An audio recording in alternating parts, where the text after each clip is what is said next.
जय हिंद। मैं हूं आरफा नबील और इस वीडियो में हम जानेंगे इंपॉर्टेंट कॉन्स्टिट्यूशनल अमेंडमेंट्स। अब तक हमारे कॉन्स्टिट्यूशन में 105 कॉन्स्टिट्यूशनल अमेंडमेंट हो चुके हैं, जिसमें कुछ इंपॉर्टेंट कॉन्स्टिट्यूशनल अमेंडमेंट्स हम देखेंगे। तो आपको पता है कि ओरिजिनली हमारे कॉन्स्टिट्यूशन में कितने स्केड्यूल्स थे? 8 स्केड्यूल्स थे। तो जो 9th स्केड्यूल हमारे कॉन्स्टिट्यूशन में जोड़ा गया था, वो जोड़ा गया था फर्स्ट कॉन्स्टिट्यूशनल अमेंडमेंट के बाद।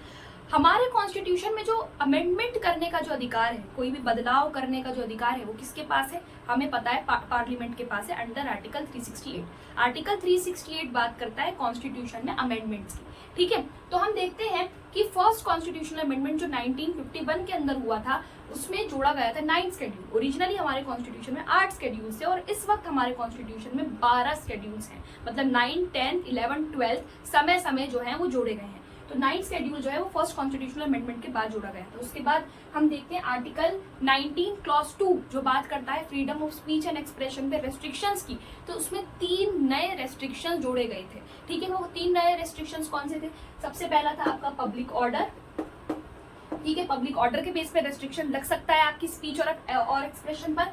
दूसरा है आपका good relations with foreign state. अगर मान लीजिए हमारे किसी अच्छे देश के साथ रिलेशन है, ठीक है, तो उस बेस पर भी जो है गवर्नमेंट आप पे रेस्ट्रिक्शन लगा सकती है। और तीसरा था इंसाइटमेंट टू एन ऑफेंस। ठीक है, अपराध करने के लिए कोई किसी को नहीं भड़काएगा। तो ये 3 जो है 3 बेसिस पर हमने 3 नए रेस्ट्रिक्शन जोड़े थे 1951 के अंदर। उसके बाद हमने आर्टिकल 15 में क्लॉज 4 जोड़ा था, जो बात करता है special reservation for socially and economically backward classes के लिए रिजर्वेशन की बात करता है। उसके बाद आर्टिकल 31 के अंदर हमने 2 नए प्रोविजन जोड़े थे, आर्टिकल 31A और आर्टिकल 31B, जो अबॉलिश करता था जमींदारी सिस्टम को। ठीक है, जमींदारी सिस्टम को अबॉलिश करने के लिए हमने ये जो 2 नए प्रोविजन जोड़े थे। तो ये है हमारा फर्स्ट कॉन्स्टिट्यूशनल अमेंडमेंट। उसके बाद है 7th constitutional amendment. 7th constitutional amendment बात करता है स्टेट रिऑर्गेनाइजेशन की on the basis of language. ठीक है, तो लैंग्वेज के आधार पे जो पहला जो हमारा स्टेट बना था, वो आपको पता है कौन सा है? आंध्र प्रदेश बना था।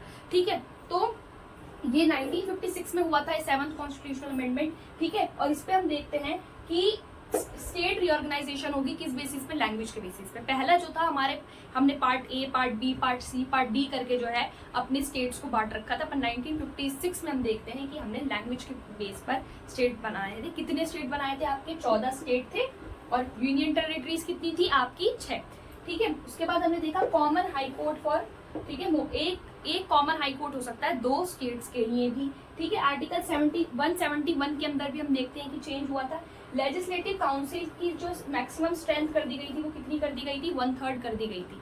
ठीक है, तो मतलब जैसे कि लेजिस्लेटिव असेंबली जो है आपकी, उसके 1/3 से ज्यादा जो है वो लेजिस्लेटिव काउंसिल में मेंबर जो है वो नहीं होने चाहिए। ठीक है, उसके बाद हम देखते हैं आर्टिकल 153 के अंदर भी हम देखते हैं कि गवर्नर जो है, सेम गवर्नर जो है वो 2 स्टेट का हो सकता है, 2 या 2 से ज्यादा स्टेट का भी हो सकता है। आर्टिकल 153 के अंदर इसमें चेंज करा गया था। उसके बाद 9th कॉन्स्टिट्यूशनल अमेंडमेंट बात करता है बेरूबारी यूनियन जो जगह थी, वो हमने किसको दे दी थी? ईस्ट पाकिस्तान को दे दी थी। और इस 9th कॉन्स्टिट्यूशनल अमेंडमेंट को हम देखते हैं, इसी के अंदर आपका नेहरू नून एग्रीमेंट भी आता है।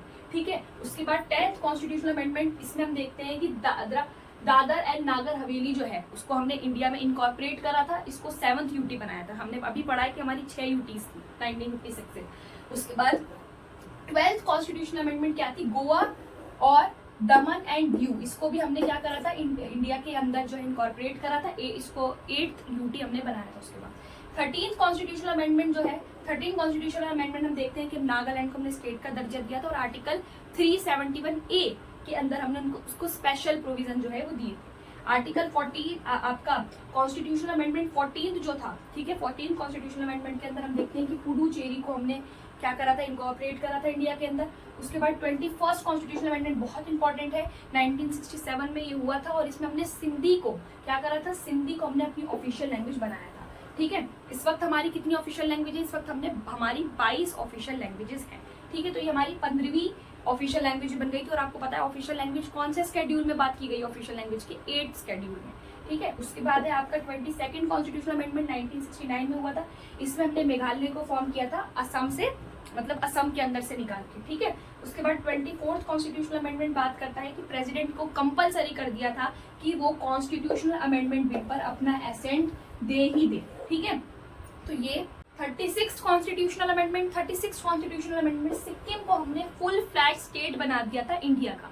उसके बाद 38 कॉन्स्टिट्यूशनल अमेंडमेंट में प्रेसिडेंट का जो डिसीजन होगा इमरजेंसी पर, मतलब अगर आपका प्रेसिडेंट जो है वो इमरजेंसी लगाते हैं तो उनका डिसीजन जो होगा वो फाइनल होगा, कंक्लूसिव होगा, उस पर किसी भी तरह की बहस नहीं होगी और ना ही वो नॉन जस्टिसेबल होगा। ठीक है, आपको ये बात ध्यान रखनी है, उसको कोर्ट में आप चैलेंज नहीं कर सकते। उसके बाद 42nd कॉन्स्टिट्यूशनल अमेंडमेंट जो सबसे ज्यादा इंपॉर्टेंट है, 1976 में हुआ था और इसको मिनी कॉन्स्टिट्यूशन बोला जाता है। क्यों? देखिए, क्योंकि इसमें कई नई बातें कॉन्स्टिट्यूशन में जोड़ी गई थी। सबसे पहले प्रियम्बल के अंदर चेंज किया था। प्रियम्बल के अंदर हम देखते हैं 3 नए जो वर्ड्स थे वो जोड़े गए थे, सोशलिस्ट, सेकुलर और इंटीग्रिटी। ये 3 वर्ड जो हैं जोड़े गए थे। उसके बाद एक नया पार्ट जोड़ा गया था कॉन्स्टिट्यूशन में, पार्ट 4A, जो बात करता था किसकी? फंडामेंटल ड्यूटीज की। और फंडामेंटल ड्यूटीज हमारे कौन से आर्टिकल में? Article 51A। ठीक है, उसके बाद 4 नए डायरेक्टिव प्रिंसिपल्स जो हैं इसके अंदर जोड़े गए थे under article 39F, 39A, 43A और 48A। उसके बाद 5 सब्जेक्ट जो थे स्टेट लिस्ट के, उसको किसमें डाल दिया गया था? आपका कॉन्करेंट लिस्ट के अंदर डाल दिया गया था 5 सब्जेक्ट्स। कॉन्करेंट लिस्ट पे स्टेट और आपका यूनियन जो है वो दोनों कानून बना सकती है, स्टेट भी और सेंटर दोनों कानून जो है वो बना सकते हैं। ठीक है, आर्टिकल 31D बात करता है कि अगर देश में कोई भी नेशनल एंटी नेशनल एक्टिविटी चल रही हो तो पार्लियामेंट जो है उसको दबाने के लिए, उसको काउंटर करने के लिए उसके अगेंस्ट कोई लॉ बना सकती है, चाहे तो वो फंडामेंटल राइट के विरुद्ध भी क्यों ना हो। ठीक है, उसके बाद हम देखते हैं कि लोकसभा का टेनर जो है, इस टाइम पे इंदिरा गांधी थी, आपको याद रखना, इस टाइम प्राइम मिनिस्टर कौन थी आपकी? इंदिरा गांधी। तो वो ये सब इमरजेंसी के टाइम पर कर रही थी। उन्होंने लोकसभा का जो टेनर था वो 5 साल से बढ़ा के क्या कर दिया था?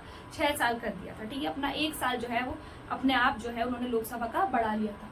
उसके बाद हम देखते हैं आर्टिकल 368 में एक और क्लॉज जोड़ा गया था, क्लॉज 4, जो बात करता है no judicial review of any parliament amendment. मतलब किसी भी पार्लियामेंट अमेंडमेंट का आप जुडिशियल रिव्यू नहीं कर सकते हो कि वो ठीक है या नहीं, उसको कोर्ट में आप किसी कोर्ट में नहीं लेके जा सकते हो। ठीक है, उसके बाद है आपका 44th कॉन्स्टिट्यूशनल अमेंडमेंट जो हुआ था आपका 1978 में, ये हुआ था 1976 में, ये हुआ था 1978 में। अब यहाँ पर क्या हुआ था कि इस टाइम पर आपके मोरारजी देसाई जो थे वो आ गए थे। ठीक है, और इंदिरा गांधी जो थी इमरजेंसी के फौरन बाद हम देखते हैं जो 1977 में जो इलेक्शंस होते हैं उसमें हम देखते हैं कि इंदिरा गांधी हार जाती हैं। ठीक है, तो यहाँ पर हम देखते हैं कि जब मोरारजी देसाई जो है जब वो वो प्राइम मिनिस्टर बने तो वो क्या चेंजेस लेकर आए।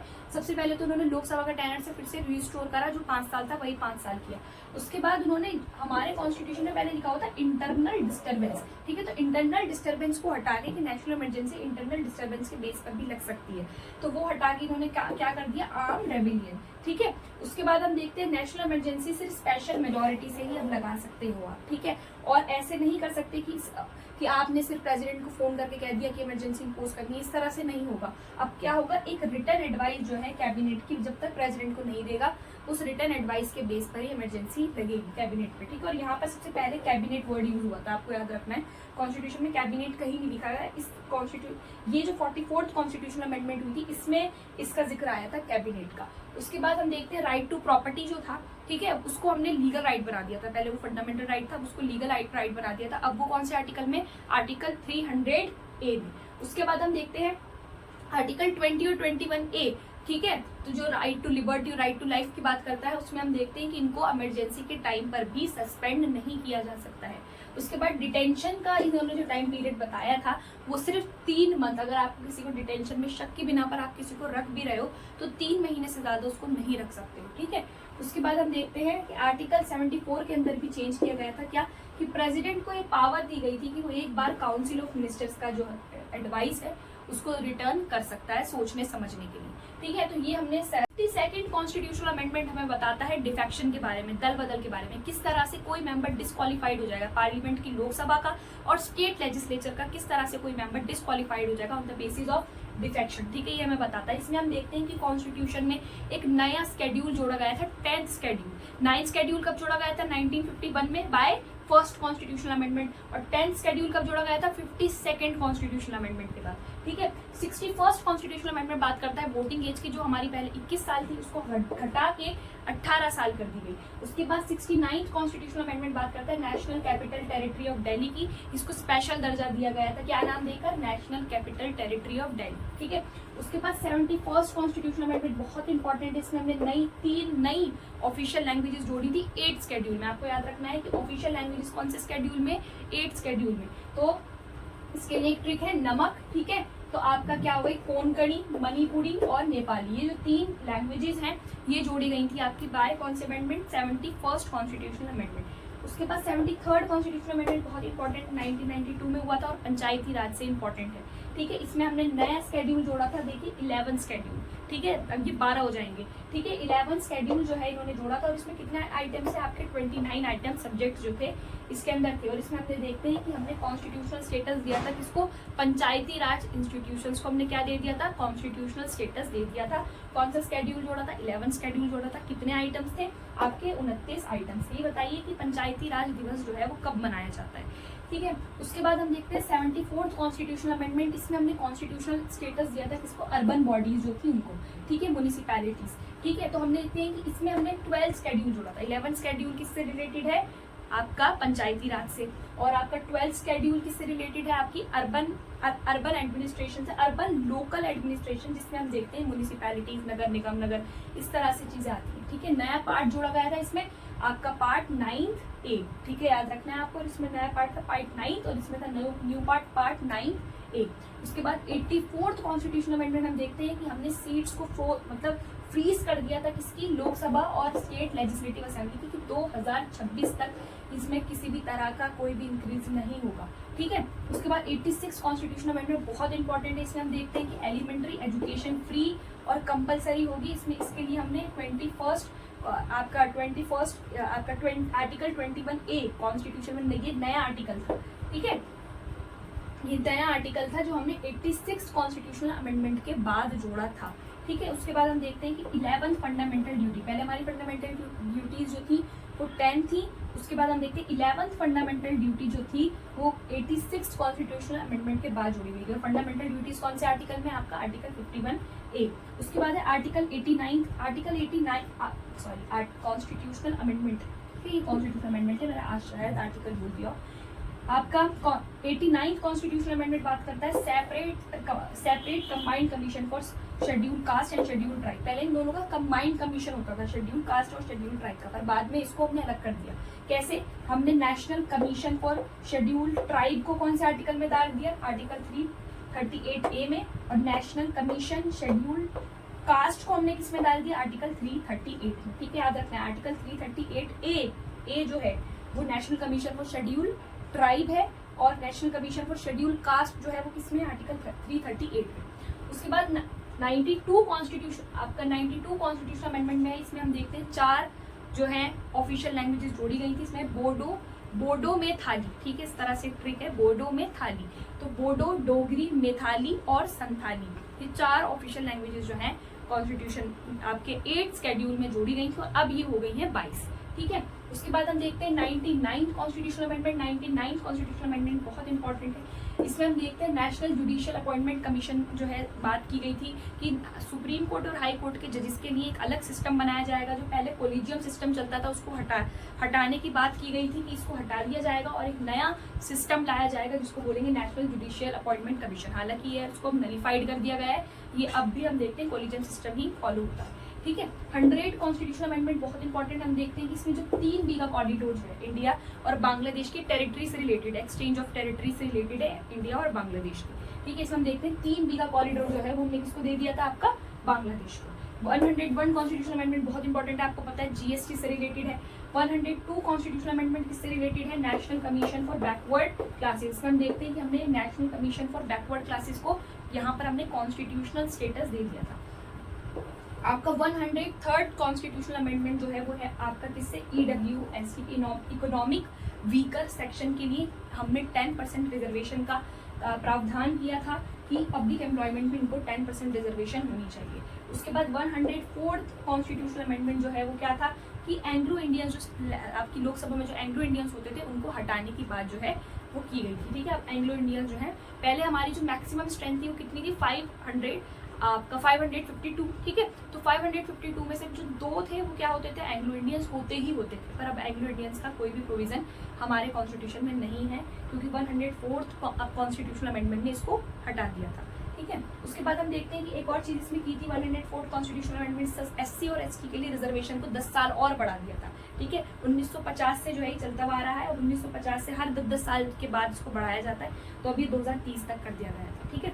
उसके बाद हम देखते हैं आपका 105 कॉन्स्टिट्यूशनल अमेंडमेंट। 105 कॉन्स्टिट्यूशनल अमेंडमेंट किस रिलेटेड की स्टेट गवर्नमेंट की पावर को रिस्टोर करा था कि वो ओबीसी को जो है आइडेंटिफाई कर सकती है socially backward, socially and economic basis पर, ठीक है। तो ओबीसी लिस्ट जो है ये अपने आप बना सकती है स्टेट गवर्नमेंट। तो ये हमने कुछ इंपॉर्टेंट कॉन्स्टिट्यूशनल अमेंडमेंट देखे। आई होप आपको ये पसंद आए होंगे। अगर किसी भी टॉपिक पर आपको वीडियो चाहिए तो मुझे ज़रूर बताइएगा। थैंक यू सो मच, बहुत बहुत धन्यवाद।